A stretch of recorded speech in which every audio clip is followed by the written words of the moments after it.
Lo que les mencionaba, el tema de los principios bioéticos. Son 4 los principios bioéticos. Tenemos el principio de beneficencia, el de no maleficencia, el de justicia y el de autonomía. Este de consentimiento informado es el que está relacionado con el principio de autonomía o respeto a las personas, también se le conoce, en donde yo le informo los riesgos, los beneficios, ¿no? Acá nuevamente está de forma más resumida el tema del consentimiento informado, cuáles son las 6 condiciones obligatorias y cuáles son las excepciones, ¿no? Bueno, el tema, luego tenemos el principio de beneficencia. En el principio de beneficencia, aquí vamos a tener que aquí va a implicar que va a haber una acción, pero esta acción va a ser positiva, ¿no? Yo voy a buscar hacer el bien a la persona. Por ejemplo, la atención de pacientes, el tema del rescate de pacientes, atención de personas en casos de accidentes, ¿no? Yo lo que hago es el bien, ¿no? Beneficencia es una acción buena. A diferencia de la no maleficencia, en donde yo lo que evito es hacer una acción negativa, evitar una acción negativa, evitar hacerle daño al paciente, ¿no? Como dice la máxima que le representa es primum non nocere, ¿no? Primero no hacer daño. Debo evitar hacer una acción negativa, evitar hacer daño, un daño físico, no solamente físico, daño social, daño a la privacidad, a la reputación, a la intimidad, ¿no? Como siempre digo, evitar hacerle caso al diablito, ¿no? Ese diablito que me dice así, no, no, no, no le hago caso, ese no hacerle caso es no maleficencia. Por ejemplo, el caso que les vino a los chicos de NAM, si mal no recuerdo, fue el tema de un personaje público, ¿no? Que llega con un intento de suicidio, llega en emergencia, imagínense el estado en el que llega, y un personal de salud le toma una foto y lo divulga a las redes sociales, en las redes sociales. Y decía, ¿qué principio? Principalmente, porque bueno, ya se han vulnerado varios, principalmente es el que se ha vulnerado. Aquí básicamente yo al publicar la foto estoy dañando la reputación de la persona, ¿no? Es un personaje público, entonces imagínense, se está exponiendo, ¿no? La intimidad de la persona. Yo estoy haciéndole un daño social a esta persona. Entonces yo aquí se vulneró el principio de no maleficencia, ¿ok? Muy bien. Y luego tenemos el principio de justicia, ¿no? Que es dar a cada quien lo que corresponde, ¿no? Aquí tenemos el tema de la equidad en salud, ¿no?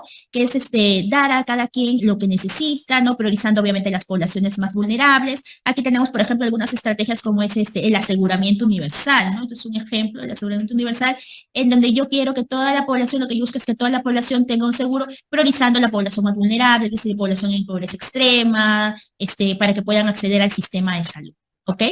Muy bien, entonces estos son los 4 principios bioéticos. Luego vamos a ver sobre algunas definiciones de terminología en lo que es el final de la vida. Bueno, vamos a hablar sobre, a ver, así como la enfermedad, ¿no? Tiene una historia natural, ¿no? La historia natural de la enfermedad.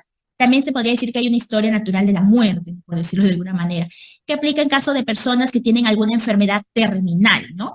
En donde, por ejemplo, ¿no? La muerte en pacientitos que tienen algún cáncer o alguna enfermedad ya con un pronóstico malo, en donde lamentablemente ya no hay mucho por hacer, ya no, más que darle confort a la persona. Yo voy a hablar que, por ejemplo, de esta terminología de ortotanasia.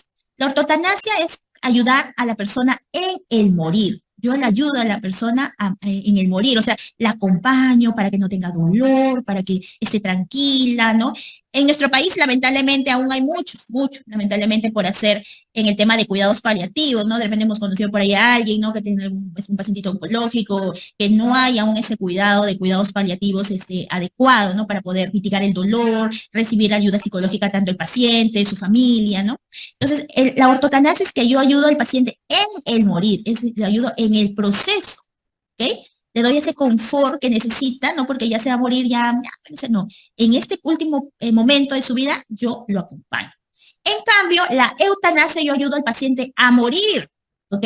Es una muerte anticipada. Y hay 2 condiciones que deben cumplirse.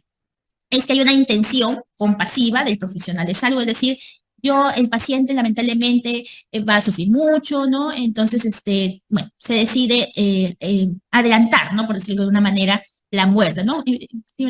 Etimológicamente, es buena muerte, ¿no? Morir sin sufrimiento, morir tranquilo, ¿no?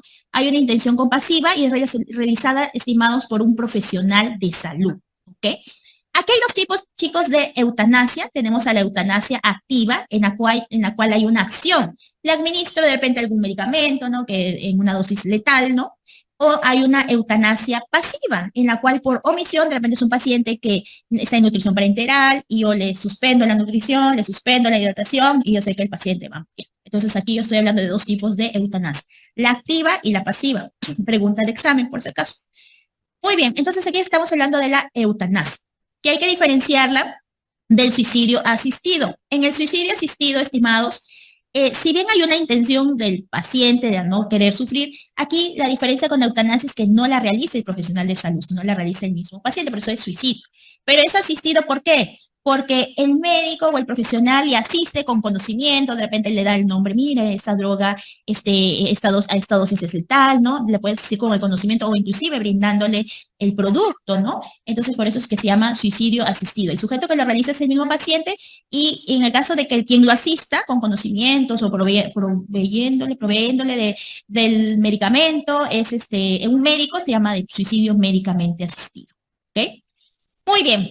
Luego tenemos a la distanasia. La distanasia, a diferencia de la eutanasia, que es adelantar la muerte, acá se prolonga, ¿no? Porque es mal morir, se prolonga la muerte, se prolonga el sufrimiento, ¿no? Como veamos acá que son pacientes que ya con un pronóstico malo, que, o sea, ya tienen una enfermedad terminal, sí o sí van a morir, o sea, de repente hago alguna terapia o algo, pero el paciente va a vivir un par de días o una semana, pero conectado a varios dispositivos, inconsciente, con dolor, ¿no? Entonces aquí yo estoy hablando de distanasia.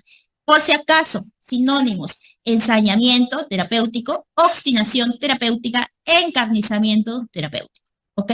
En el cual yo prolongo, como dice aquí, el sufrimiento. Preguntas, por ejemplo, que les han colocado es niños con parálisis cerebral infantil, que tiene un proceso que no tiene recuperación, no obstante, los papás le exigen al médico que apliquen estrategias de RCP avanzado y el niño vive un par de días más conectado a un ventilador, ¿no? Entonces, ahí que estamos hablando, es distanasia, ensañamiento, obstinación o encarnizamiento terapéutico, ¿ok?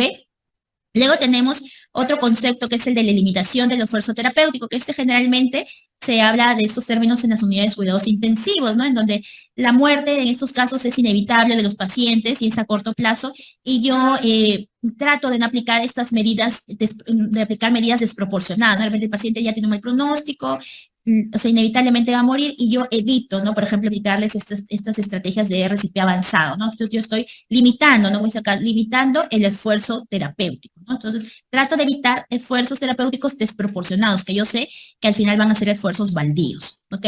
Estos casos debían ser igual, evaluados por los comités de ética asistenciales, ¿ok? Y finalmente tenemos el concepto de privilegio terapéutico. En el privilegio terapéutico es aquella circunstancia en la cual se oculta información al paciente, porque piensas que tú vas a causarle un daño psicológico al paciente, un sufrimiento, y le ocultas información. De repente estás sospechando que tiene, qué sé yo, un cáncer o VIH, y tú no le explicas al paciente y le pides la analítica para poder, con este diagnóstico presuntivo, para poder confirmar si tiene o no este diagnóstico. No obstante, tú no le dices al paciente, lo haces sin su consentimiento, sin que él sepa, ¿no? Porque si no, de repente lo voy a alarmar, y mejor no, mejor ya si el resultado sale positivo, ahí ya le digo, ¿no? Entonces, ese es el privilegio terapéutico, ocultar información. O los casos típicos, ¿no? De repente ustedes habrán escuchado en algunas familias en donde el abuelito, la abuelita tiene cáncer y no le quieren decir, ¿no? Al paciente, ustedes dicen, no, doctor, no le diga nada, miéntale. Entonces, ahí ese es el tema del privilegio terapéutico, ocultar la información a los pacientes por temor a causarle un daño psicológico.